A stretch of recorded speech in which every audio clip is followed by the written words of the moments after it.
Buenos días, amigos Fiebre. Nos encontramos aquí en el pueblo de Ponce, específicamente, ¿cómo se llama esta organización? Urbanización Río Canas en Ponce. En Río Canas, en Ponce. Me encuentro aquí con un buen amigo que tiene una historia bien interesante. Preséntate con los fanáticos, ¿verdad? Propiamente, para poder empezar a documentar todo. Sí, hola, mi nombre es Ernesto García, conocido como Nesti, y pues estamos aquí compartiendo un poquito de la historia con ustedes y gracias a Mike que nos dio la oportunidad y llegó hasta acá para compartir con nosotros y aquí estamos. Nesti, cuando me hiciste el acercamiento encontré esta historia súper interesante. Me da la impresión, ¿verdad?, de que es necesario que sea contada. Hombre, aquí. Sí, también. Que sea contada.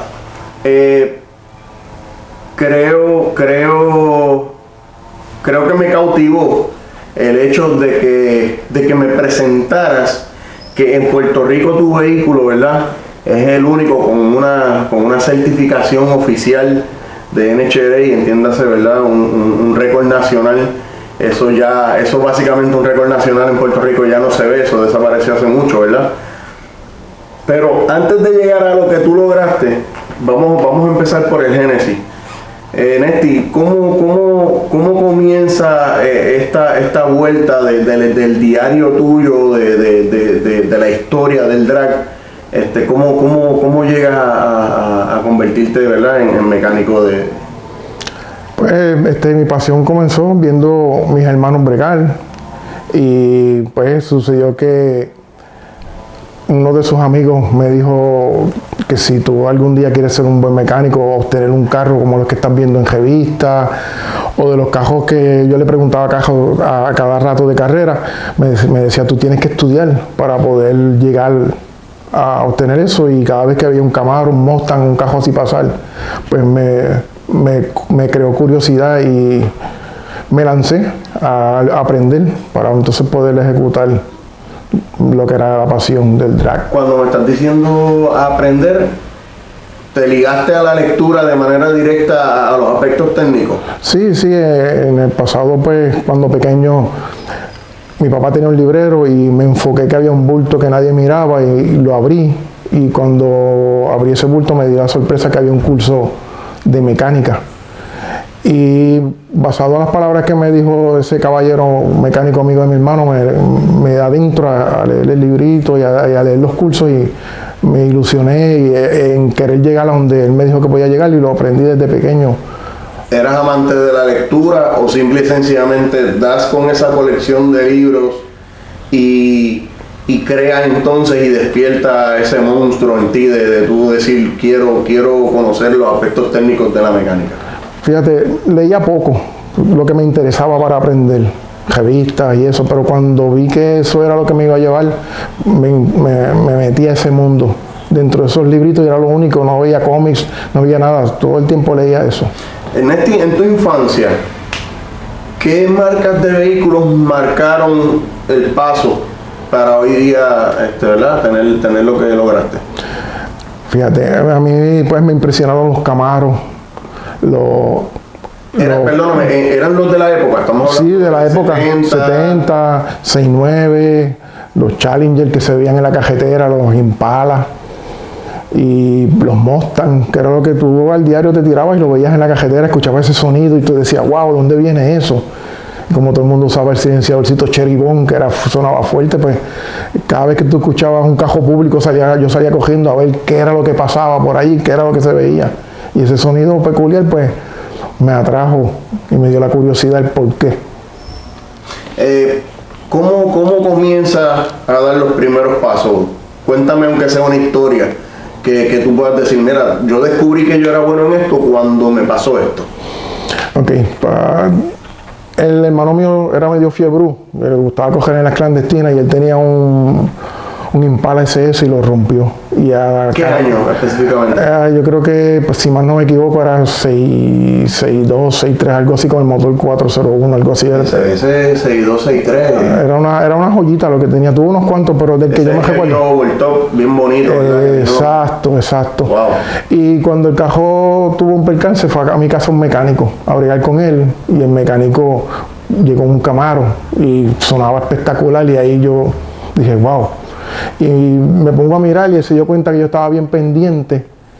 Y entre el bregal y me preguntó que ¿te gusta esto? Y yo le dije que sí. Y fue al cajo y sacó un paquincito de esos blanco y negro que daban en la pista de Cagua y me lo dio. Y al próximo sábado que iba me regalaba una revistita que hacía un autotiempo, unas cosas así. Y yo me envolví mirándola y más lo que leía, más entonces en televisión daban ABC Wide World Sport y a veces daban los cajos de dragueo y ahí fue que yo supe quién era. Tiempo las cualificaciones. Sí, exacto. Y salía Bob Glidden, salía Sox y salía esa gente que yo decía, diache, yo algún día quiero tener eso. ¿Ve? Y me atrajo mucho que mi papá pues quería que estudiáramos y dije, pues esto es parte de estudiar, pero me estaba inclinando a querer estudiar eso más y estaba loco porque llegara mi tiempo. ¿Cuándo y cómo llegan las primeras herramientas a tus manos? Ya un poco más adulto, ese mismo hermano mío tenía un Pontiac Tempest y le rompió una tapa de bloque, se lo regaló. ¿Qué año? Eso es 77, 78, yo tenía algunos 11, 12 años. Y cuando ellos están mecaneando, mi mamá ve que yo me envuelvo con ellos, llega otro mecánico a ayudarlo, lleva un libro Chilton, me orienta, me enseña a bregar con él. Esos libros Chilton. No, yo lo tengo ahí todavía. Todavía tengo uno guardado mío. Y el tío mío se retira de aviación y me da unas herramientitas. Y así sucesivamente, cuando faltaba algo, yo iba con mi mamá así, y ella me compraba una llave, un destornilladorcito. Y así, pues, un día voy y veo una luz de tiempo, veo un reloj de ajustar duel, y mi mamá con 1000 sacrificios, 6 meses después, me los dio en las manos. Tú me estás hablando a mí de la cajita aquella que era como un potenciómetro. Exacto. Y luz de tiempo. Exacto. Para los que no saben, el Adjuster Dual era para los platinos. Para los platinos. El sistema, a veces venían el sistema de platinos doble. Exacto. Y eso en combinación con el tiempo. Exacto. Pues yo en una de las revistas vi una promoción que decía, la promoción era no ajuste con una yen. Exacto. Y yo me empapé. Yo recuerdo que cuando tenía, bueno, tuve iniciaciones de platino, porque lo que tenía eran Volkswagen, o sea, que sí, era eso es caja de fósforo, y cogía la tabla y papá, eso. Exacto. Todos bregamos con eso y todos pasamos por eso. Wow, entonces tú a corta edad ya tenías un dual adjustment. Y en ese entonces ya el Pontiac que te conté, el Tempest de mi hermano, se había arreglado y yo estaba loco que él llegara a la universidad para probarlo. Y me había empapado, había estudiado, había visto en libros cómo se usaba y me tocó bregar. Cuando mi hermano trae el cajón, yo le tiro el reloj, pego a ajustarlo, le tiro la luz de tiempo basado en lo que el Chilton me decía y funcionó. Mi hermano fue y probó el cajo, mira a mi hermano agajándose la cabeza y me dice, lo que le hiciste al cajo, nunca los mecánicos con las supuestas cajas esas con los osciloscopios que le ponían, el cajo nunca cogió como cogió ahora. De ese momento en adelante, pues pasó la voz, vinieron amigos, le ajusté, fui estudiando más, fui metiéndome lo que eran los Camaros, los Pontiac, los Mustang, me llevaban todo tipo de cajos para... Sí, básicamente en la época el sistema de ignición era inalterable. Exacto. Tú tenías que trabajar con lo que tenías, realmente no había muchas opciones. No, estábamos entrando a la transición de la electrónica, pero la electrónica, básicamente, pues los que estaban en la fiebre estaban todavía con ignición y poca gente creía en la electrónica. Pero nada, para la electrónica también tenía la pistolita de tiempo y sacaba y se los tuneaba también. Más tenía posteriormente un reloj de vacuómetro que le ajustaba al carburadorcito. Y los tunings me quedaban, inclusive que gente que cogía en la pista y cogían en la calle clandestino duro, como uno dice, me llevaron los cajos a ajustar, jovencitos. Y pues una cosa llevó a la otra. O sea que tuviste mucha influencia. De hecho, aquí en Ponce... en esa época había mucho fiebre. Entonces, sí. Los Mayén, oye, te estoy hablando que pudiéramos estar aquí una hora, sí, todo, nombres y apellidos famosos de fiebros en Ponce y gente buena, sí, gente buena. Mucha gente violenta en aquellos tiempos. Sí, no, yo tuve una influencia que en 3 sitios que yo viví, en cada casa que nosotros nos mudábamos había un fiebro en la calle. Inclusive yo vengo de Villarriasca, allá habían unos fiebros, inclusive en el pasillo de frente de mi casa. ¿Me puedes mencionar alguno de ellos? Para honrar su nombre. Ok, de nombre así no recuerdo. Yo sí te puedo decir que la descripción del carro cuando yo era pequeño, había unos muchachos que tenían una guagua Pontiac del 57 con gomas, tenían un Vega, inclusive vi un Chevrolet del 55 verde y más tarde me vine a enterar que era el llamado Green 55 de Yauco, que esos muchachos lo bregaban allí. Guayanilla. Exacto. Y posteriormente en la otra esquina tenían un dragster y yo lo veía nada más que en revistas. Cuando yo lo desvistieron era el famoso Winston. ¿Ves? Una vez me mudo a la otra casa, estaba Rigoberto, que él era un dentista y tenía una guagua que ganó muchos eventos de categoría en Salinas y en Cagua, más tenía un Camaro, más en la esquina abajo había un señor que no recuerdo el nombre que tenía un cortina. La ecuación estaba ready para que el final era que tú te convirtieras en mecánico y tuneador. Sí, no había forma de escapar. Esto como que era una sombra que te perseguía y donde quiera que cayera. Con todos tus conocimientos, ¿qué pasó cuando adquiriste tu primer carro? Ok, yo adquiero un carro, un día me doy a la tarea de ya estoy cansado de estar a pie, de estar bregando con los cajos los panas. Yo dije, pues yo tengo que buscar mi carro, me voy en bicicleta y paro en un sitio que encuentro un Pontiac, es barato de frente, y me paro y digo, señor, ¿te vende ese carro? Y él me dice, bueno, tienes 40 minutos para que te lo lleves porque una grúa lo viene a buscar. Para la chataja. Para la chataja. Y yo dije, pues aquí esto es lo que me voy a llevar para no quedarme a pie. Vengo, busco a mi hermano, nos vamos, le pegamos la cadena, damos para el frente del radiador, le pinchamos la línea de lo que estaba botando agua, me le paro en el bonete, lo prendí y me lo traje. Pensando en que como ya había bregado con Chevrolet, Pontiac, era otro GM más, era lo mismo del montón y dije, pues aquí arranco con este. Que de hecho es familia. No, y es el misunderstand que tenemos todos, de que porque General Motors, Chevrolet, Pontiac, pues todo eso, como se mezclaron tanto esas compañías, compartieron tanto research y development, pues tú podías ver, por ejemplo, un Pontiac 69 que de capotas y puertas para atrás era un Camaro. De body eran... ¿Verdad que sí? Que de body básicamente lo que cambiaron tapados para el frente, en interiores, una cosa. Compartían puertas, tapaban. Por eso si tú veías un Pontiac, pues eso es General Motors, pues eso es Chevrolet. Realmente no es así. No pero es lo así. vamos a entender ahora en el camino. Sí. Que es la narrativa de cuando se habla del Apolo. Exacto. ¿Verdad? Uno dice, bueno, es un 350. No. Eso fue una caja de sorpresa para mí y para posteriormente muchas personas y en mi familia, mis hermanos que bregaban, fue una caja de sorpresa. ¿Qué lograste hacer con el Pontiac? El Pontiac de mi hermano, pues lo terminamos, él se quedó con él, empiezo a bregar con mi Buick y me pongo a bregar con él.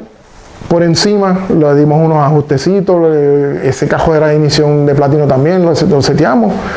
Me lo llevo con mi hermano a probarlo y notamos que el cajón tenía un potencial. Y yo pues pensamos, otro GM más, pues perfecto. Mi hermano me decía, fíjate que ahora nos vamos con este también y lo ponemos chévere y nos curamos y tienes tu cajito. Y cuando vamos a la marcha, pues yo miro el libro Chilton, veo que son torques distintos, tapas distintas. Voy a un machine shop a la Avenida de las Américas para una machine, me empapo con él y digo, mira, adquirí este cajo así, él me mira y me dice, bueno, el cajo es bueno, pero si lo quieres para lo que ustedes bregan, que es performance, eso es uso diario, eso performance nacarile. Y yo digo, pero yo este cajo anda duro. Cuando tú hablas de performance, quiere decir que entonces no hay tapas, no hay válvulas, no existen listers. En aquel entonces no existen palos, ¿sabes? Simplemente era un motor de producción que se quedó en producción. Y no evolucionó, quizá como un 350 de Chevrolet o un motor de Pontiac. Exacto. Así que más adelante yo averiguo que en Estados Unidos sí fue una tendencia, pero pequeña. Es una comunidad bien pequeña, pero yo estoy en Puerto Rico, yo tengo que bregar con la gente que está aquí, con los que saben, con los que en ese entonces yo me pegaba para que me orientaran. Néstor, ¿te llegaron a pintar de loco? Sí, muchas veces, y se reían, y inclusive se burlaron muchas veces. Pero cuando veían el efecto de lo que el cajito hacía, decían, chamaco es loco, pero lo que es está funcionando. ¿De dónde sale ese nadar en contra de la corriente, la insistencia tuya en querer seguir investigando los motores Buick? Porque entiendo yo, lo más fácil era decir, no, mira, vamos a buscar un Camaro 69. Exacto. Y ahí pues Chevrolet es Chevrolet y pues para eso viene todo y chévere.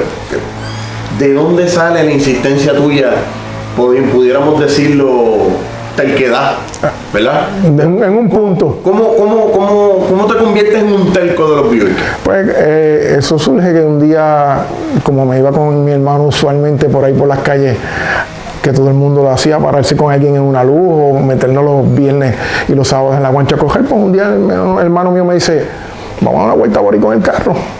Y cuando nos topamos en la Avenida de las Américas, se nos paró un camarito al lado, un Z70, sonaba heavy. Y yo, bueno, mi hermano me mira y me dice, aquí es que tenemos que probar a ver qué hace el Buick. Y le tocó bocina al chamaco, le hago la gesta y el chamaco me dice, ¿y eso coge?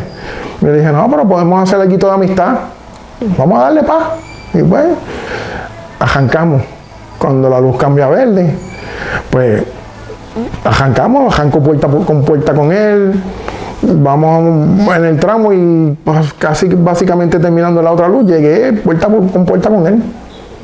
Y el chamaco me mira y me dice, oye, pa, el cajito está bueno, está bien montado. Y yo lo miro así, me giro y le digo, papi, está de fábrica. Y él me dice, nada. Y yo, sí, está de fábrica. Y cogí y viró. El chamaco, yo seguí para abajo. Por ahí para abajo seguimos. Vamos a la guancha, pues no logramos coger con nadie. Cuando veníamos de allá para acá me encuentro con un RX7 ya posterior y el hermano me dice, bueno, a esto te va a dar en alta, pero vamos a molestarlo en el cantito corto de aquí de la guancha. Cuando bajamos la velocidad le tocó bocina y el hermano mío me dice, vamos a dar una pruebita aquí en la gestita que se coge en la guancha. Y el chamaco fiebre, vamos a darle. Nos paramos. Arrancamos, él brincó y, obvio, brincó y me sacó como 3, 4 cajos. Pues yo dejé ahí, seguí, me le emparejo al pernil atrás y me ganó por un cajito, pero yo digo, un RX7, se oye con puente, se oye, y yo estoy con un cajo, un escape, 2 bocas y le caí al lado y mi hermano me mira y me dice, el cajo tiene potencial. Vamos. O sea, que ante tus ojos entonces, lo que era quizá una loquera, pues no era tan loco nada en el momento, ¿verdad? Ya tienes la curiosidad. ¿Cuándo te das a la tarea de entonces decir, bueno, vamos a buscar piezas para esto? Sí, pues yo tengo el amigo que me ayudó a conseguir las piezas del carro, hizo un negocio en el Junker. Todavía estamos hablando de tu primer carro. Sí, estamos hablando de un Buick Century 1973, 4.800 libras. Era una parcela y media. Y el amigo me consigue un motor y me dice, pues, como yo sé que vas a bregarlo, te consigue ese motorcito, tiro el motor al suelo, lo lavo, me pongo a portearle las tapas como si estuviese bregando con un prostoco. Yo compré mi grendercito y por las revistas y por las cosas que veía, pues adquirí cierto conocimiento que había utilizado en go-karts cuando más chamaquito y en otros cajos. Posteriormente pues se lo pego a aplicar al carro. Cojo la tapa, la llevo al machine shop. Cuando llego al machine shop, él me conocía por mis hermanos y él me mira y dice, ¿qué me hice esto? Y yo, pues las tapas de mi Buick. Y él me dice, no, pero papi, montate otra cosa. Y dije, pero ¿puedes bregarla? Y me dice, sí, te las voy a bregar. Y se las dejé. Y cuando voy saliendo del machine shop, va saliendo un señor flaquito, me acuerdo como ahora, el pelo un poco largo, y él le dice, mira, háblate con ese chamaquito, oriéntalo, porque él como que quiere empezar mal y va a coger. Y viene este señor y me mira así, y va saliendo, me saluda, y cuando sale ve el cajo. Ya en ese entonces nosotros habíamos llevado el cajo a la pista y habíamos cogido, y cuando él lo ve dice, yo ese cajo yo lo vi, como que lo he visto en la pista, y yo sí, le he dado un par de pasecitos, y me dice, ya, coge bien, tiene un big block. Y dije, no, tiene un 350, y me mira así, me dice, no, eso no, ¿cómo va a ser? Déjame verlo. Y va, le abre el bonete, le enseño, y él lo ve y me dice, ya, el cajito coge bien. ¿Qué tiempo corría en ese momento? Eso fue 8.6, 8.7, estábamos cogiendo 15.9, 16 y vamos saliendo, y cuando voy saliendo me encuentro con él tiene un CUDA y nos encontramos en la luz y yo lo miro y damos un toquecito, y cuando dimos el toquecito pues me quedo al lado con él y soltamos como algunos 200, 300 pies y me mira y hace, oye, eso sorprende, y yo seguí, porque la cosa es que cuando sigo, que voy otro día al machine shop, me dice el de George, el de machine shop, oye, ¿hablaste con el hombre que te dije? Y yo, sí, él me dijo, pues que siguiera bregando. ¿De verdad? ¿Tú sabes quién es él? Y yo, no, ese es Cuti Payén, el hermano de Kai. Bueno, bueno saberlo. Y entonces el mismo Georgie me dice, mira, ya que tú sigues bregando con estas cosas, ¿tú sabes quién te puede ayudar a bregar con esto de verdad? Que le gustan esas porquerías como a ti. Vete, consíguete a Raúl Coronado. Háblate con Raúl Coronado, que el que hace esas porquerías, esos inventos locos como tú haces. Me decía él en forma jocosa y me decía, para que él te ilumine y te diga lo que tienes que hacer, porque de verdad yo te voy a ayudar, pero de verdad eso no... Y pues mi mente sigue acogiendo. Pues da la casualidad que ese día yo voy a un autopar y estoy pidiendo piezas y veo a aquel señor grande que llega hablando duro y todo el mundo lo saluda. Cuando se le quedó algo, alguien lo llama, mira, Raúl. Y dije, contra, será la casualidad. Cuando él sale que se va a montar en el carro, yo me lo voy a digo, permiso, caballero, usted es Raúl Coronado. Y me dice, sí, ¿en qué te puedo ayudar? No, es que pues necesito que hable con usted para que me dé unos tips. ¿Y qué cajo tú tienes? Y digo, pues aquella cascarita que está ahí. Él lo mira así y dice, oh, ese cajito yo como que lo he visto en la pista. Y yo, sí, yo voy de vez en cuando y me curo. Ya me has mencionado en varias ocasiones que el carro lo identifican. Sí. El carro realmente era tan raro como era tan obvio de decir, mira, mano, sí, el cajón era color amarillo mostaza con la cabota blanca, era como un huevo frito. Era algo que donde quiera que tú lo veas por primera vez no se te iba a olvidar. Y para colmo era Pontiac. Era Buick. Pero Buick. Buick. O sea, entonces, estaban todas las cartas de que no me vas a olvidar. No, ya me viste y entonces aparte que acuérdate, te estoy hablando de un cajo. Era el cajo que usaba Kodiak en la serie, que casi Impala y él eran semejantes, eran hermanos en su tamaño. Era una mula. Y él me mira así como sonriente, me dice, pásate por tal y tal lado, que yo te voy a... Y cuando voy al sitio, pues ellos se estaban mudando, y me dice, mira, me voy a mudar para tal y tal lado, ve allá, y allá podemos hablar con calma, y yo te digo. Pues yo esperé un par de semanas, le caigo, y llego temprano para ver si me pongo a hablar con él, y él sale, y me dice, ¿qué es lo que tú quieres? Y yo, pues, que me dejes unos tips, porque yo estoy bregando con esto. ¿Y tú tienes 455? Y me digo, no, yo tengo 350. Y me dice, oh, eso es flojito. Si quieres coger rápido, tienes que meter Chevrolet o 455, aunque tampoco hay nada. O Chevrolet o si acaso Pontiac, porque yo brego con Pontiac. Me dice, yo brego con Pontiac, con Chevrolet, a eso le saca. Pero el cajón coge bien. Y me dice, ¿tú me dejas probarlo? Y yo, ¿quién le va a decir a don Raúl que no se monte en un cajo? Y ya yo sabía más o menos la trayectoria porque yo lo había visto en los drafts. Y yo, le solté la llave, me monté al lado de él, se para y le dio un arrancón al cajo. Y cuando cambió el 2 que vio que el cajo respondió, me quitó el acelerador, viró. Me dice, abre el bonete. Y cuando me dice, ya, el cajito para hacer lo que es y tener básicamente nada, estás respondiendo. Lo que estás haciéndolo bien. Si tienes oportunidad de cambiarte, cámbialo, pero si tú crees que con esto vas a llegar, porque yo entonces me llevó adentro y me enseñó un motor 4 cilindros que le metió una tapa de Pontiac, yo hice este invento y me empezó a hablar de un Corvette al que le sacó el motor y se lo puso en Volkswagen, después que se lo pasó un Dragster, y esa conversación que ese señor tenía conmigo era como un papá diciéndome, dale, mete mano, si tú tienes fe, brégale. Entonces él decía, cada invento que hacía, y mi mente decía, pero ven acá, son cosas diferentes, pero si él tuvo un potencial y ya yo lo tengo a él, yo puedo acudir a él cuando me tranque, yo voy a lanzarme. Y posteriormente a eso, pues, logré entonces adquirir las tapas que dejé en el Machine Shop, el mismo muchacho del Machine Shop, Georgie. La miro así, me dice, riéndose, me dice, ya que tú estás en esto, tú me permites que yo te le haga unos 3 ángulos a las barbulitas. Y dije, mira, de verdad yo no tengo chavos. Me dice, yo te los voy a regalar. Y se las dejé, me hizo el 3 ángulos. A todas estas, ¿sigues utilizando el power plan de fábrica? Estoy de fábrica todavía, total. Buscándole detalles por todos lados, un porteo, esto, maximizando con lo que tienes disponible. Sí, con lo que había disponible y lo que el presupuesto me llevaba, porque yo apenas me había graduado y trabajaba en un garaje lavando cajos, cambiando aceite. Aquí le cambiaba aceite a los cajos, tuneaba. ¿Sabes? Que era una chavería y ahora un tuneador cobraba 100 pesos, yo cobraba 5 pesos para ajustar un platino y poner una luz de tiempo, 10 pesos. ¿Entiendes? Que son cosas diferentes. Ya entrando, ¿verdad?, en la historia de que definiste que te querías quedar con los 350 de Chevrolet, de Buick. Mi pregunta es la siguiente. Tengo tantas marcas en la mente que es confuso. No. Ok, mi pregunta es la siguiente.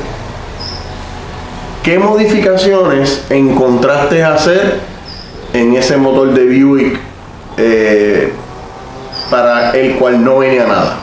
Si me las puedes enumerar. Sí, pues posteriormente ejecuté lo que había ejecutado con los anteriores, que si marchar tapa, portear un poquito más, la yeteadita, la ignición, los sprincitos, el tiempo, superficial. Una vez ya yo veo que el cajón alcanza un nivel con todo eso superficial, pues yo digo, hay que meternos un poco más para adentro a ver qué sucede. Y ahí me doy a la tarea de llamar afuera a ver qué sucede cuando me doy con la puerta en la cara, que todo el mundo me dice no. Y me mandaron a llamar. En ese entonces uno compraba JC Whitney, eso es Summit y todo eso es de ahora. Era JC Whitney, los autopares locales. De hecho, venían los catálogos, venían por Volkswagen, Buick. Sí, exacto. Y era un catálogo bien grueso que tú buscabas. Si eras volquista, ibas a los Volkswagen. A tu pedazo. Y si eras Volvo, ibas a los Volvo. Exacto. Y era todo en una revista. Pues la cosa es que llamamos y el muchacho me dice, mira, yo no te puedo ayudar, pero aquí hay un sitio que se llama Napa. Llama a Napa porque ellos tienen un amplio surtido y bregan con todas esas marcas. Pues llamamos a Napa. Allí logré conseguir un cigüeñal, yo creo que es básicamente lo mismo, unos pistoncitos, básicamente lo mismo, pero un kit de revildeo. Ajá, refresqué ese motor. Pero en una revista de esas que venían antes de horror y eso, yo había visto cómo era que se medían los palos, cómo era que se alteraban. Y le digo, oye, ven acá, y para eso. Me dice, mira, ahora mismo no, de verdad nosotros no llegamos con eso. Y me dice, yo te puedo dar un número para que llames. Y me dio el número de Crowell, lo que ahora es conocido como Brian Crowell. Y yo llamo. Y ahí me conecto con un señor que se llama Ramiro. Y él me dice, ¿qué tú quieres? Y yo estoy bregando con esto. Y él, entre conversación y conversación me dice, mi amigo, usted está a tiempo. Y yo digo, pero es que he tenido buenos resultados. Y me dice, pues vamos entonces a bregar. ¿Qué tú quieres? Pues yo le dije, necesito un cajón así y yo estoy consciente que el tamaño que tiene el bearing no va a permitir un lift más grande. Sí, porque si el bearing es así, la leva tropieza de manera natural. Exacto. Y en ese entonces, pues sí había compañía. Después, posteriormente, yo me enteré que hacían piezas para Buick, pero ellos eran como un club. Y eso era en Estados Unidos. Si tú no estabas en ese club o no estabas en una unión, no sabías que en Puerto Rico no había información. La cosa es que yo me había visto un artículo que hablaba del bake cycle, que hablaba de motores que no se podía hacer, y la persona explicaba que cómo si podías alterar un cajón bregándole con el bake cycle, dejando el lift original. Y le hago la conversación a él y él me dice, sí, se puede, de esa forma.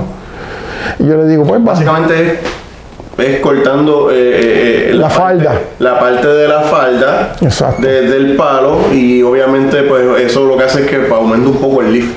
Sí, porque al tú cortar la falda, como tú no puedes subir lift, pues tú cortas la falda, entonces en este caso de mi cajo que era flauta, se rebajó un poco para que la flauta bajara. Exacto. Y entonces le di lift, dejando el lift original, le di más viaje. Exacto.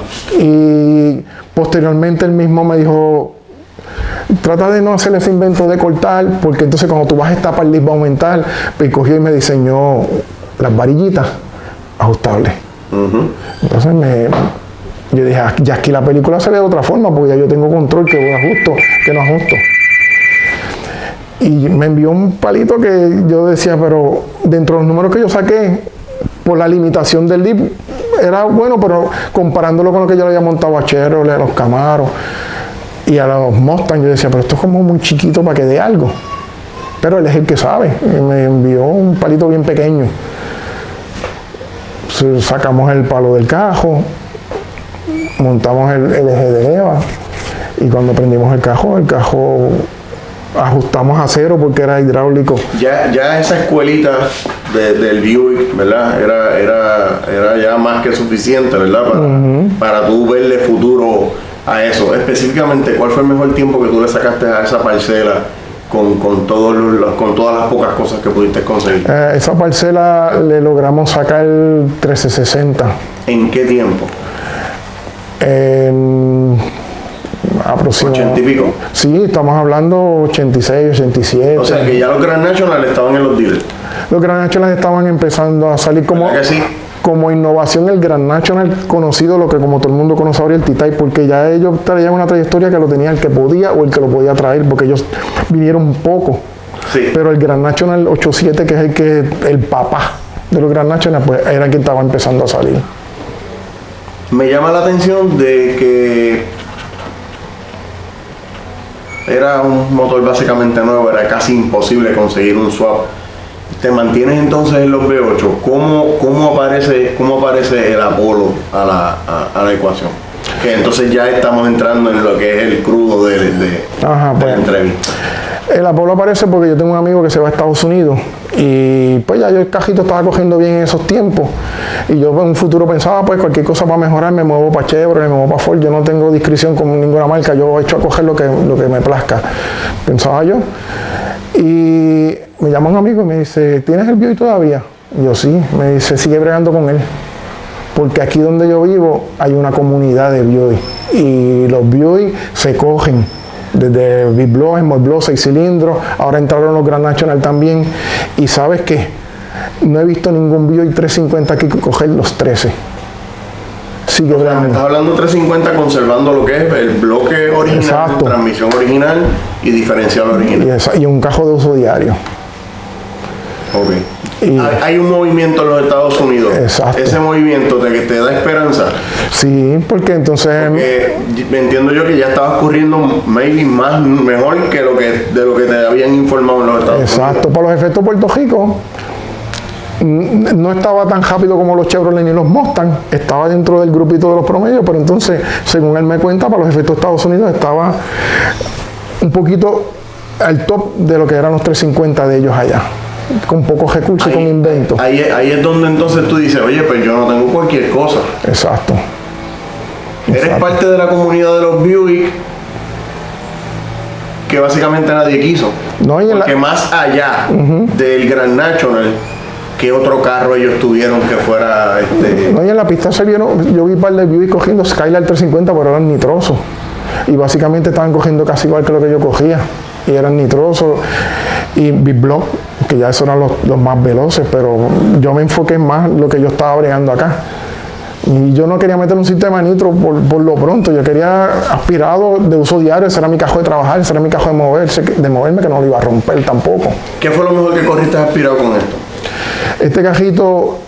Que de hecho terminó siendo mucho más liviano, ¿verdad?, que el anterior. De hecho, sí. Este cajito nosotros logramos coger 1290, 1289 con él.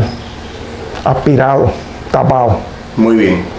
Que básicamente era la combinación de aquel carro que se movió acá con ciertas modificaciones. Estoy viendo aquí un sistema de turbo. Ok, mi duda es la siguiente. Vamos a entrar ahora en el tema de lo que compete a lo que es que Puerto Rico tiene un récord nacional y ese récord nacional yo lo quiero documentar. Okay. El récord nacional en la comunidad Buick, ¿a ti se te reconoce de All Motor o se te reconoce de turbo? Ok, te voy a explicar. En los 90 se hacían unos eventos que los hacía el señor Cajiga y a veces hacían unos eventos así como más categorías entrando en lo que era el bracket. Y en aquel entonces, volviendo a todo lo que te estaba diciendo, había gente que sí estaban cogiendo los 13 y pico, pero eran nitrosos. O sea que para los efectos, él cogió más rápido All Motor. Ya él estaba entrando en lo que era...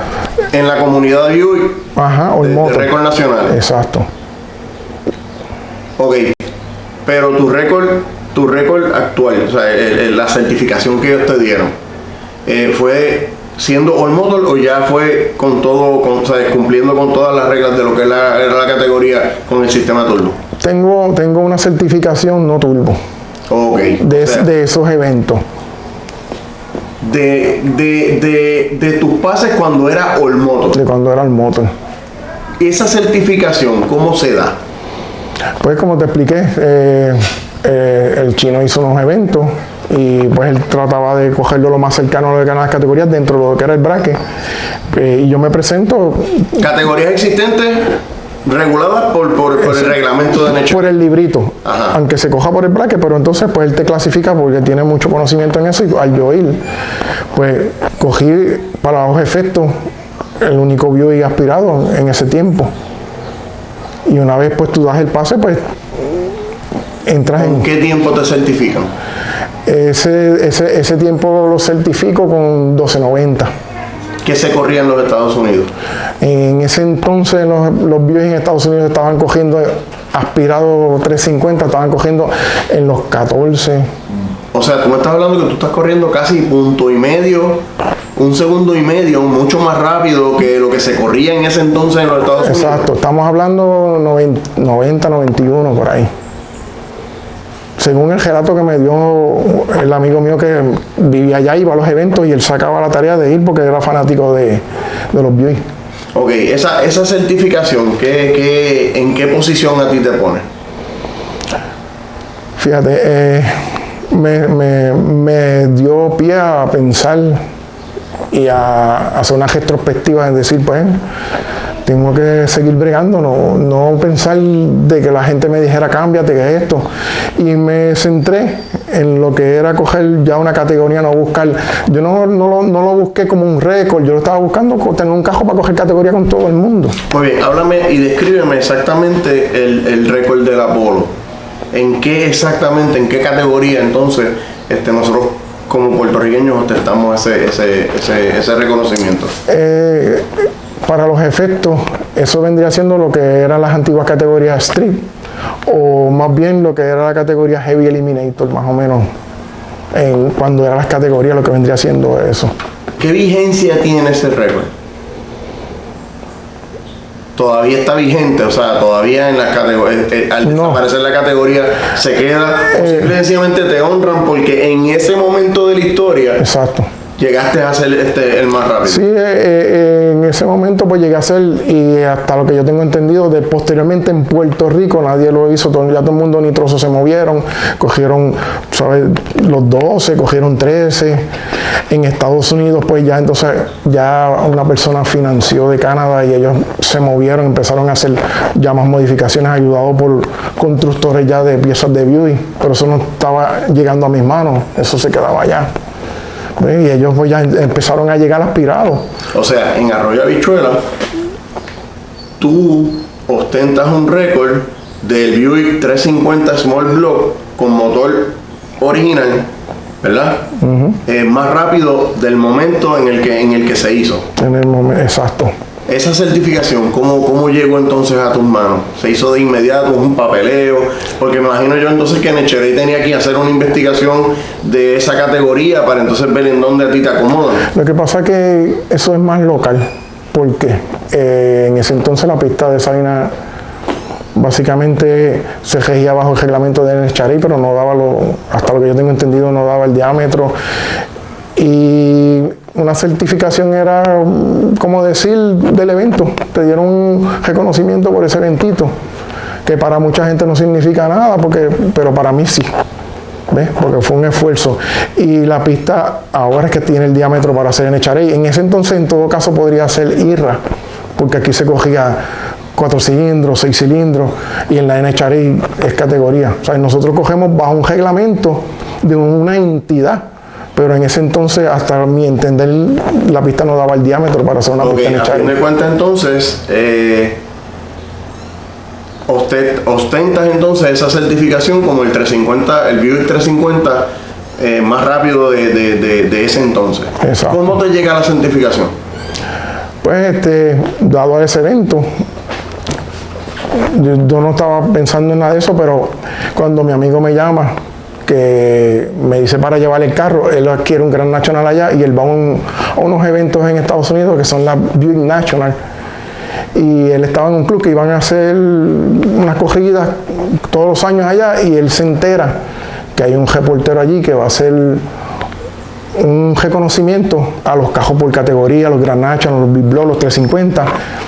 Y los más destacados por categoría. De ese evento, porque entonces allá ellos no cogían en Necharey tampoco. Ellos tienen una pista bajo el reglamento de Necharey, pero ellos eran la National Muscle Car Association.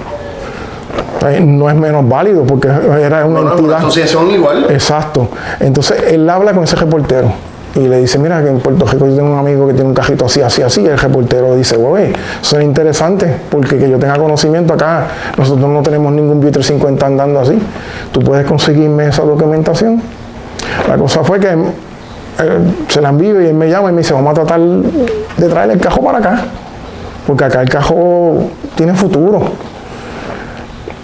Y yo pues le envío todo. Él habla con él, el reportero dice, yo voy a investigar bien esto porque yo quiero hacer un reportaje que sea irrefutable. Pues él era muy responsable, era un reportero de apellido Show, que trabajaba para Calcraft, Hot Rod y para ciertas revistas reconocidas. Y él en ese entonces se estaba entrando en lo que eran los Buick. Y Buick categoría más calle. Y basado a eso, pues entonces... certifica que en propiedad. Exacto, entonces él le dice a mi amigo que trate de conseguir esos certificados. Entonces yo hablo con el señor Cajiga, hablo con el señor Raymond, pero como no era algo usual de lo que se veía aquí ya estaban entrando los motores, pistones y la mentalidad y el enfoque de lo que era otro. Y independientemente que era un carro que no era, y no había mucho conocimiento de lo que eran unas nacionales de Buick en Estados Unidos que están reconocidos como motores y pistones de aquí. Claro. Entonces le hablo también a Juven Pérez, y Juven Pérez lo tomó a chiste, pero me dice, esa es buena, y se echa Haley, pero acá Jatosa también se lo mencionaba al señor Raymond. ¿Te dan la certificación? La certificación siempre pues me decían, pues te la tengo, déjame bregar, yo te la consigo, y la certificación en su momento no llegó a mis manos. Estaba el conocimiento. ¿No se te pudo reconocer entonces en ese momento? No. ¿Cuándo logras que entonces llegue el reconocimiento final? Ya hacerte el cuento largo o corto, sucede una situación de que a mí me gustaba coger eventos nacionales y un día llegó a la pista y hubo un cambio de que en los eventos nacionales ya la categoría Heavy Eliminator o lo que era Stock Street ya no iba a coger más, que era o Super Quick o Pro Gas. Y yo me encuentro con esto y el muchacho en las inscripciones me dice, bueno, si tú haces 11.99 12 flat yo te dejo coger, pero si no, no. Lo más que yo puedo hacer ahora es dejarte probar el carro y ya sabes que los eventos nacionales nada más van a coger carro bajo ese tiempo. Y yo monté un carro para coger, yo no monté un carro para coger en la calle o para llevarlo a pase de prueba. Y entonces mi mentalidad era yo pulirme como cogedor, conocer el carro para ir a Estados Unidos a exhibirlo, y me encuentro con que se acabó. Y yo digo, pues me tengo que mover, tengo que hacer algo, pero no quería salirme de lo que era el 350 Buick. Empiezo a buscar alternativas para hacerlo coger más aspirado y las alternativas eran básicamente nulas. Era un nitroso o cambiar la Big Block. Y yo dije, no, yo pregunto al amigo mío, él pregunta allá y me dice, bueno, siempre y cuando el bloque siga siendo el bloque entre estándar .30, bloque original, transmisión original, diferencial original, con suspensión original, puede tener ciertas modificaciones. Y yo, bueno, lo que puedo hacer una movida loco. Yo cuando jovencito bregaba un Transam del 80 que era aspirado ambiental y dije, pues déjame moverme a hacer un invento hacia acá, a ver qué sucede. Mira, turbo pero con ambiental. Ambiental. Ok. Que eso era bien común. Eso tú lo veías en los Volkswagen, en los Toyota, pero en 8 cilindros. Yo estoy yendo a la pista desde 1980 como espectador hasta el 86 que empecé a coger, no vi ningún carro V8 con eso. Ahí es donde entra entonces el sistema de turbo. Ahí es donde entra el sistema de turbo. Tan pronto hago un sistema ambiental pequeñito con una turbina diésel T4, pues el cajón se movió 1260, picaba 1240. Yo dije, bueno, aquí hay un cambio y es cuestión de recoger, a ver si con lo que tengo puedo bajar por lo menos, picar 12 flat para venir a coger los eventos nacionales, que es lo que yo quiero. ¿Ves? Independientemente de que ya no se da lo de llevarlo a Estados Unidos, pero entonces puedo coger con la gente aquí, que era lo que yo quería coger. Yo no quería correr más rápido. Corriendo un Grand National ya para esa época con 2 pistones menos. El Grand National estaba en 14, 13 y pico, ya los más tuneaditos estaban en los 13, 12 y pico. Ok. O sea, que estaba no tan lejos, pero con menos performance, porque acuérdate que Grand National es un motor que ya... Entonces quiere decir que con el Small Block 350 fuiste pionero en sistemas de turbo ambiental. Para los efectos, sí. Bajando la cuesta ya, ¿qué fue lo mejor que pudiste lograr este turbo? ¿En turbo ambiental o general? No, turbo general. General, realmente nosotros logramos coger los 11.40.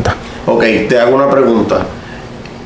¿Eso no le dio un giro al sistema de la certificación por el asunto de que todavía seguías cumpliendo con toda la inspección, con todo lo de fábrica?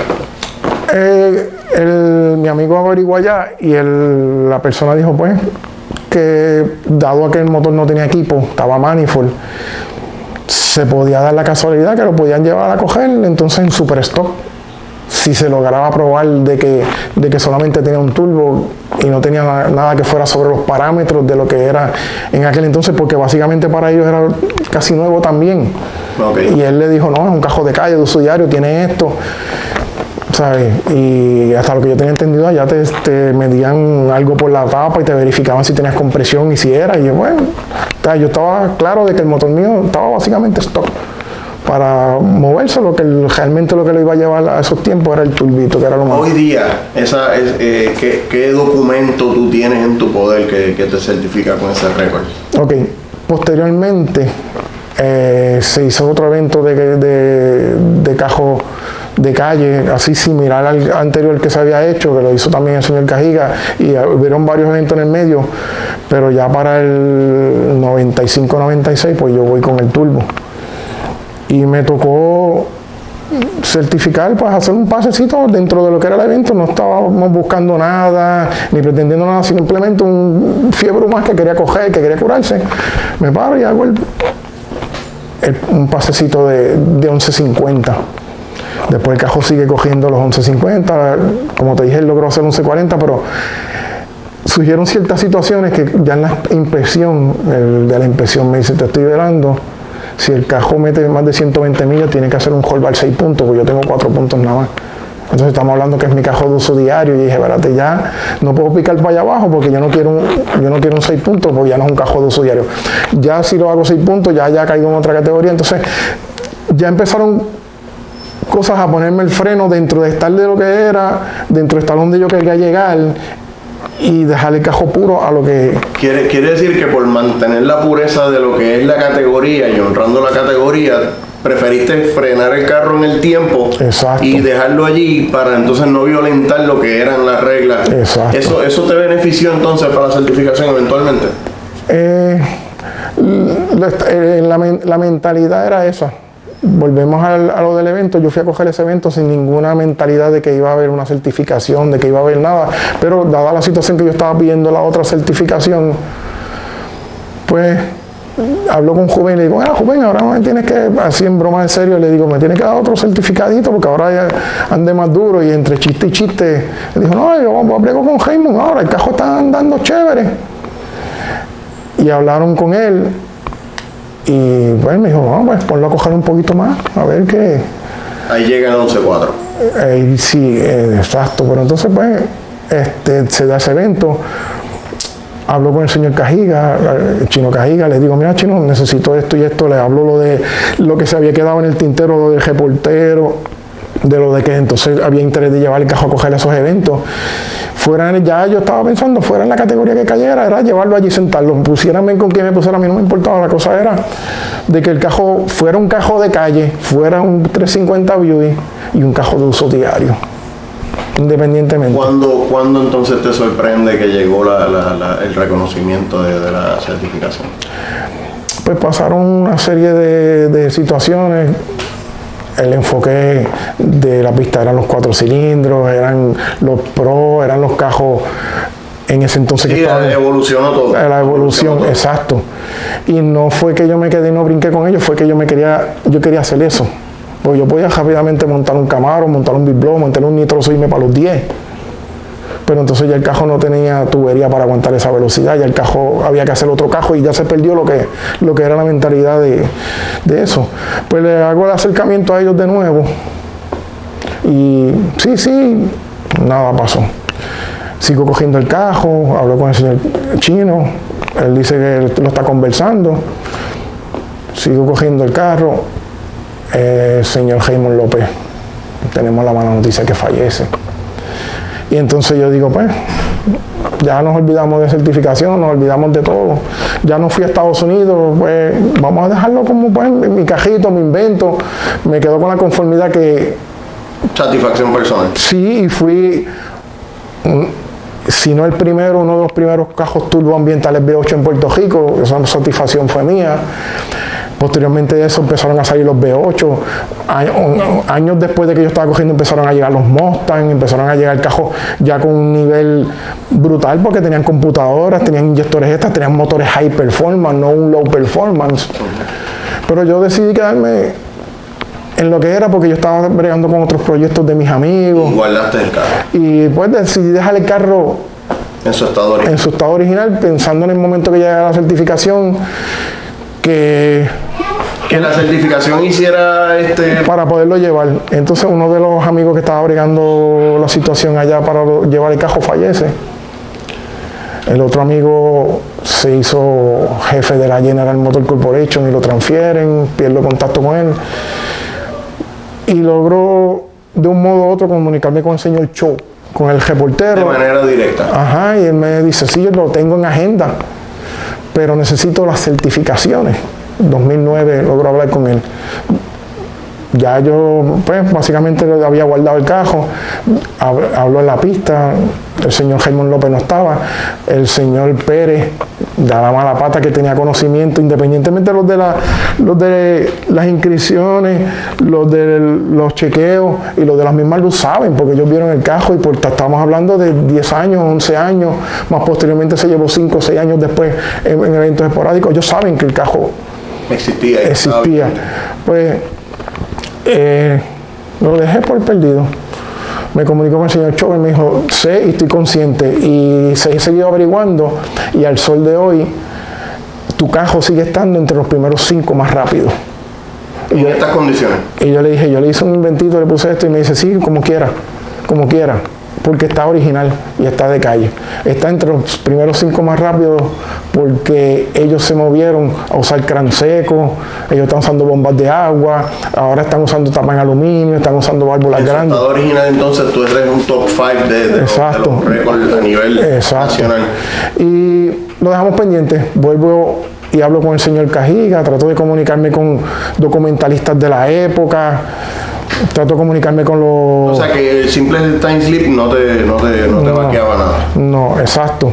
Y yo le envié el... O sea que necesitaba la certificación de la pista como tal para que entonces te pudieran honrar ese récord. Exacto. Sí, pues yo le envié a él el papel porque pues yo por cuestiones no ajenas a mi voluntad perdí muchos papeles que estaban en una gaveta del Comejero Daño, pero logré guardarlo un tiempo y ciertos videos. Entonces al señor Cho le envié una copia y cierta foto que él dijo, esto está aquí, y yo averigüé y sí es real, pero necesito el papel que diga sale la certificación. Exacto, porque según él dice, que fue lo que te dije, que yo averigué, me dice, la vista de Puerto Rico no sale avalada por la NHRA. Ustedes cogen bajo un reglamento, pero ahí cogen tanta categoría que me dice, asumo yo que tiene que irse por la IHRA.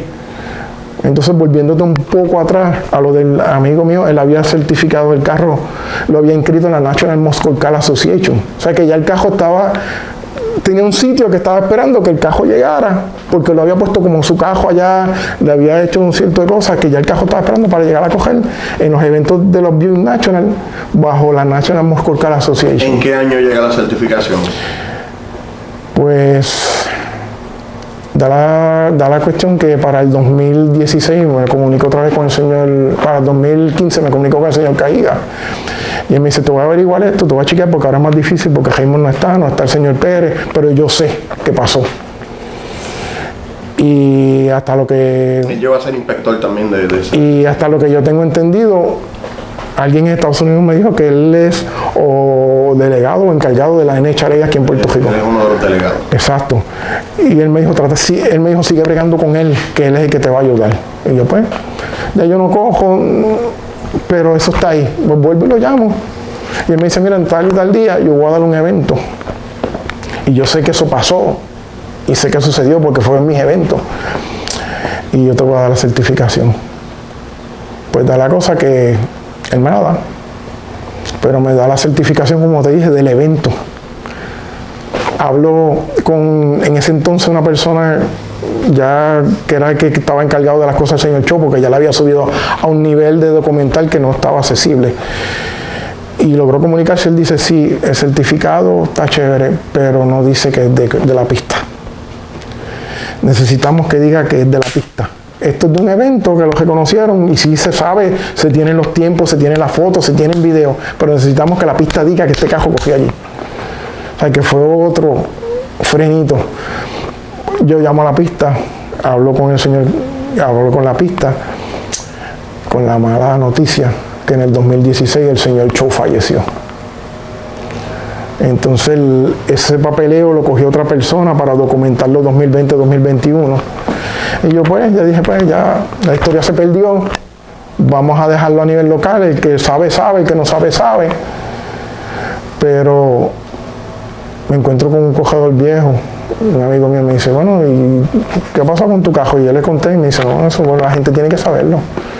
Independientemente, nosotros tenemos baluartes del pasado, que tú y yo los reconocimos y los respetamos y basado a ellos arrancamos, pues estos muchachos tienen que entender y la gente tiene que saber que alguien tiró un granito de ajo para hacer lo que son los cajos Promo, los cajos turbo, los cajos rápidos, que no era rápido, pero dentro de su... Pero fue innovador, fue innovador y dentro de la comunidad de los beauty hemos averiguado y al sol de hoy, 2022, se mantiene entre los primeros 5 más rápidos y el único cajo turbo que ha logrado coger en una pista que no, los de ellos no han salido del dyno. Este cajo lleva 30 años, se ha refrescado 2 veces el motor y sigue corriendo, tiene la misma combinación que se hizo en antaño, no se le metieron inyectores extra, no se le metió fuel injection, él se dejó tal como lo que se iba a dejar hace 30 años atrás. Si yo te fuera a preguntar cuál es la mayor satisfacción que tú tienes de tu proyecto y de tu, que viene siendo producto, ¿verdad?, de tu insistencia, ¿qué tú me dirías? Te hablo con honestidad. Cuando yo bregaba, te hablo antes de, te voy a volver antes del Century, cuando yo bregaba con los Camaros, con los Mustang, inclusive bregué con Charger. No le quito mérito a esa gente, ni le quito mérito a la gente que tenía cosas accesibles a las manos. Pero el tú tener accesible de ir a un sitio y que alguien te diga, monta un 30-30 con una araña Z bajita, con unos listers, lo pusiste y caíste en los 11. La receta. Yo no tenía eso. Y el yo poder coger esos inventos y pasarlo a un Camaro, a un Mustang, e irme por encima de lo que era el palo que aquel tenía, yo llamar a la Crowell y decirle, necesito un palo así mío, y dárselo a un amigo y que cogiera más rápido, porque esa diferencia entre el IF o esa diferencia que de un conocimiento adquirido en que en hacer un por cuadrado para que machara, hacerlo más arriba balado y darle un cuarto más de flujo, le pudiera dar, pasarlo a un 4 cilindros, pasarlo, inclusive yo tuve rotativos que yo hice de varios amigos que ellos me decían, vamos a cambiarnos, y yo no, papi, yo te ayudo a ti, bregué con cajito control remoto, bregué con motoras y todos me cogieron. O sea, de loco inventivo, yo digo, tú me dices por dónde caminamos, por dónde estoy. ¿Cuál es tu mayor satisfacción? ¿Haber logrado más con menos? Sí, haber logrado más con menos. Que al sol de hoy, ¿quién ha cogido mecánica vieja 11 a manifold, con silenciador, con unas restricciones que yo no podía como ahora? Sí, de la época, porque estábamos bajo un reglamento de la NHRA, que yo no podía poner un tubo para arriba de mofle porque no me dejaban usarlo, no me podía un tubo por el lado, no podía tirar un tubo, no, yo tenía que poner, por eso el carro se dejó tal como está, basado, que le agradezco a ese señor Juven Pérez, que vamos a ponerlo así, dicen, te chavaba la vida, no, él me llevó a que yo llevara el carro a coger 11 tapados, con silenciador. Era el carro que yo iba a mi trabajo, lo usaba en la calle, daba una vueltita. Eso era lo que yo quería. Yo no quería un Funny Counter Fuel. Yo hubiese querido solo montar desde el principio. Hoy día ves tu carro como siempre lo has visto. Te hablo con honestidad. No lo veo como siempre lo he visto. Yo lo veo y no es porque es mío. Pasó de ser tu carro y ahora es la evidencia. Sí. ¿Verdad? La evidencia de lo que en antaño... Lo veo con un respeto y me enseñó a respetarme como persona, me enseñó de que lo que está tú lo puedes usar, pero si tú puedes mejorarlo y ayudar a otros, porque yo no lo hice para mí, yo lo hice para aprender y cada persona que me pregunta, yo le pasaba el conocimiento y lo ayudaba a moverse. Y muchos cogedores que bregaban cajos que a mí me traían aquí decían, pero ven acá, esto se hace así, y aquel me dijo que lo va a cambiar, y los cogedores del plan palo 30-30, araña bajita, le decían, no, eso no es así. Y cuando me lo traían yo le hacía un cambio y mejoraba, y decían, pero ven acá, el loco hizo un invento de los locos y caminó. Y el que brega con esto, ese chispito más. Hoy día tener tu carro vigente aquí en tu marquesina, que prende, funciona, ¿te valida? Entiendo que sí. Y como te dije, lo veo con respeto, porque independientemente fue una escuela para mí.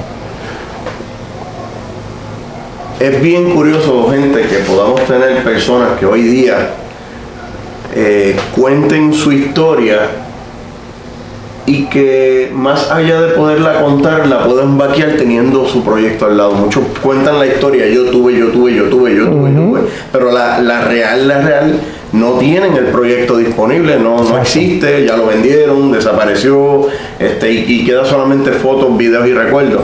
Te felicito porque tuviste la visión de todavía hoy día mantener tu carro.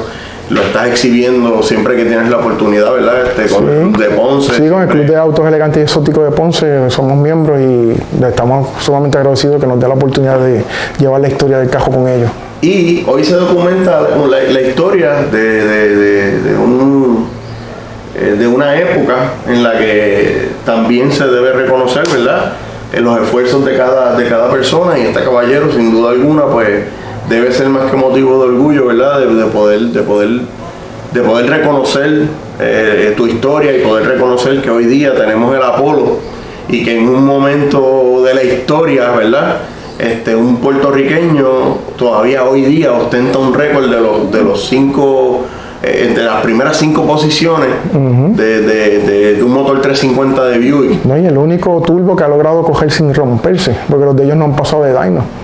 E inclusive yo conozco a uno de ellos de Canadá que tiene un machine shop del tamaño de un mall, y él le hizo fajas de refuerzo abajo, mandó a hacer bielas cajillos, pistones, tapas en aluminio, pagó patentes de tapas en aluminio y no ha logrado cogerla. Sinceramente, ¿verdad? Te felicito por tu esfuerzo, qué bueno que tuviste la visión. Y valió la pena. Todo esto, gente, todas estas historias se tienen que documentar, y por eso existe, ¿verdad?, mi diario del drag. Estas conversaciones son las que queremos documentar para que se quede eso allí en la historia, en la biblioteca que yo quiero crear, y que en algún día, ¿verdad?, si alguien quiere buscar información, sepan que en Ponce hubo un loco, como le decían, llamado Nesti, que cuando nadie tenía un sistema de turbo ambiental en un V8, ya el hombre lo había hecho y todavía aún conserva su proyecto completo, como lo tenía antaño. Nesti, gracias por la oportunidad de darme, ¿verdad?, esta conversación tan interesante. Gente, sean empáticos y sean pacientes. Siempre que uno cuenta la historia del dragueo, saca tiempo para que la escuche. Saca tiempo para que la escuche. No todo. Tan importante es un récord mundial de un import como lo es este récord de categoría del cual nosotros estamos hablando hoy, y tan orgullosos nos sentimos porque tenemos las Starlet más rápidas del mundo, los Datsun más Starlet. Hoy día tenemos un Buick que es un top 5 a nivel mundial en otras condiciones de los 90, y estamos allí, y como puertorriqueños lo tenemos que reconocer. A 30 años después. Todavía estamos. O sea, que pusimos ese ganchito ahí y todavía sigue estando ahí. Ese es el récord que nosotros quisimos hoy documentar con el Apolo, ¿verdad? Nesti, te felicito, de verdad, la visión que tienes, qué bueno, disfrutar del momento, y a todos esos fanáticos, educarte, ¿verdad?, a que puedas apreciar también que hay otros récords que no necesariamente sean bien sonados, pero tenemos uno aquí y un vivo ejemplo de que posiblemente en Puerto Rico, en otra marquesina, hayan 2 o 3 proyectos con la misma historia. Así que, si tú estás allí y estás viendo esto y quieres documentar tu historia, este es mi diario del drag. Este es el diario del drag de Nesti. Hoy queda documentado, y espero que te animes a que me invites y me muestres tu historia, y de esta manera podemos entonces seguir aumentando esa biblioteca. Y te felicito de video, porque programas como el tuyo y foros como este son los que se tienen que ver en la televisión. Y espero que algún programa de televisión vea un espacio y diga, este muchacho tiene potencial y esto hay que documentarlo. Porque como tú dices, como hay muchos en las marquesinas guardados que yo sé que no han sido reconocidos. Gente que han puesto su granito de arena y que han hecho algo por el deporte, que no buscan dinero ni protagonismo, simplemente que la juventud vea que hay gente que lo que ellos están disfrutando ahora, gracias a don Raymond López, gracias a la administración de Salinas, que es la cuna, o sea, que no se puede quitar que gracias a esa gente nosotros llegamos a donde llegamos. Don Raymond a mí me ayudó mucho y de un modo u otro en todos mis proyectos, este es el mío, porque yo llevé 4 o 5 y él me ayudaba, o sea, Ya dejando esas palabras allí, quiero añadir que tenemos récords mundiales bien reconocidos. Hoy yo quiero reconocer un récord de una categoría que por mucho tiempo estuvo en Puerto Rico, y tenemos un top 5 Buick a nivel mundial en unas condiciones donde hoy día yo te aseguro que yo te suelto este carro con toda la mecánica y bien difícil vas a llegar al octavo. Sí. Nesti, muchas gracias, de verdad, gracias por haber aceptado el reto. Qué bueno que pudimos documentar esto. Y gente, este es el diario del drag. Si tú tienes un diario, una historia que quieras contar, comunícate conmigo. Gracias por el tiempo de tu vida que estás tomando para invertir en escuchar esta historia. Lo aprecio mucho y esta es la primera de muchas. Sí. No olvides ir a mi canal, suscríbete, dale a la campana para que recibas las notificaciones esas que todo el mundo quiere. Dale like. Estamos ready, ¿ok? 1.000.000 de gracias a todo el público. Y Nesti, muy agradecido a ti por la oportunidad y mucho.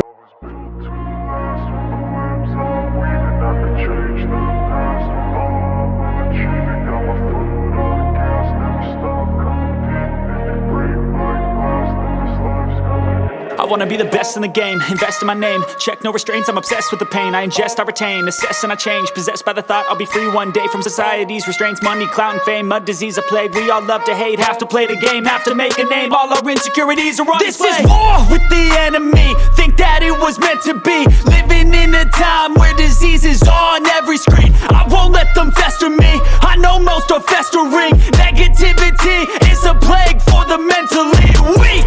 No mercy, all I got is working. Never stop searching, never quench the thirsty. I'm toxic and psychotic, with this logic you can't stop it. It's been chronic since I was a boy, so neurotic and chaotic. I'm built to last with the webs I'm weaving. I could change the past with all I'm achieving. Got my foot on gas, never stop competing. If you break like glass, then this life's gonna eat 'em. Make mistakes real fast, then you learn how to beat 'em. If you take off the cast, you can see all the healing. If the pain's in the past, move on from the grave and put your foot on the gas. No, never stop competing, yeah. I've been doing this, I'm on it. I just wanna be iconic. Sipping on a gin and tonic, got me going off when I'm on this topic, yeah. If I ever play, I want it. You know that I'm always honest. Stay away from those who are toxic. Keep them out your face, no way, you don't want them, yeah. Don't try to drain my energy. The enemy is everything. It's mentally unhealthy. Como si tuviese un convertidor de fábrica. No grita como los cajos en la pista. No, la que está normal. Es un convertidor 4500, pero es doble sprack. Es un convertidor especial que lo hizo esa gente. Esa gente fueron los que le hacían las transmisiones al trucutú. Okay. Y lo hicieron especial para mí, para este cajo, porque él no tiene mucho caballaje, pero tiene mucho torque y lo explotaba.